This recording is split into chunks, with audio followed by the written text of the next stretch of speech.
Bonjour et bienvenue encore une fois à ce segment des solutions pour la vie où à chaque semaine, je vous aide à réaliser pleinement vos rêves, à résoudre les problèmes de la vie et réussir celle-ci.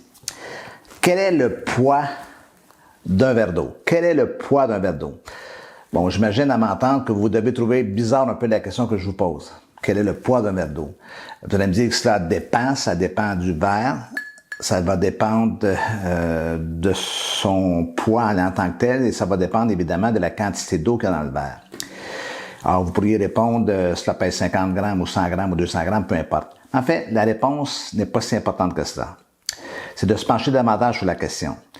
Et laissez-moi vous illustrer ça de la façon suivante. On raconte l'histoire d'un professeur d'université qui, à son dernier cours, levait un verre d'eau au-dessus de sa tête comme celui-ci, en posant la même question que je vous ai posée à ses étudiants. Évidemment, la première impression qu'on a, c'est que l'image qu'il va donner ou l'interprétation qu'il va donner, c'est le verre à moitié plein et le verre à moitié vide. Et à cette occasion-là, évidemment, les étudiants ont répondu comme vous et moi, nous aurions répondu, ou 100 grammes ou 200 grammes et tout cela. Mais après quelques minutes à écouter les étudiants ou les réponses des étudiants, le professeur a hoché la tête en disant « À mon point de vue, le poids n'a pas d'importance. Si je tiens le verre pendant 1 minute ou 2, il est assez léger. Je suis capable en ce moment de le maintenir, de le tenir. Si je le tiens pendant 1 heure d'affilée, son poids pourrait commencer à être assez lourd et faire mal à mon bras. Et si je le tiens pendant 1 journée entière, mon bras sera probablement engourdi, un peu paralysé, m'obligeant à laisser tomber le verre ou du moins à le déposer. Dans chaque cas, le poids absolu du verre ne change pas. Mais plus je le tiens longtemps, plus il semble lourd, plus il devient lourd. En fait, cette image a un lien avec la vie. Vos soucis, vos frustrations, vos préoccupations, vos déceptions, vos pensées stressantes ressemblent beaucoup à ce verre d'eau. Pensez à eux pendant un petit moment et rien de vraiment drastique ne se passe. Pensez à eux un peu plus longtemps et vous commencez à ressentir un malaise notable, du moins un inconfort. Pensez-y toute la journée et vous vous sentirez complètement engourdi, absorbé, obsédé et incapable de faire autre chose jusqu'à ce que vous le laissiez tomber. Vous les laissiez tomber.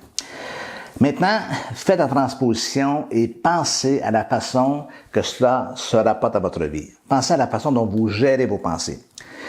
Si vous avez du mal à faire face au poids de ce qui est sur votre esprit, c'est un signe fort qu'il est temps de, permettez-moi l'expression, déposer le verre d'eau. C'est-à-dire de relâcher ce qui vous tourmente, d'affronter et de résoudre le ou les problèmes qui vous font peur et que vous remettez constamment. Peut-être d'aller chercher de l'aide pour vous-même, pour votre mariage, si c'est le cas. De prendre des moyens pour dénouer la situation qui vous affecte, dis-je. De vous réconcilier si vous êtes en conflit avec quelqu'un. C'est un autre exemple. En résumé, faites tout ce que vous pouvez pour régler la situation. Sinon, celle-ci va peser et peser et peser jusqu'à ce que vous soyez épuisé. C'est ça l'épuisement psychique.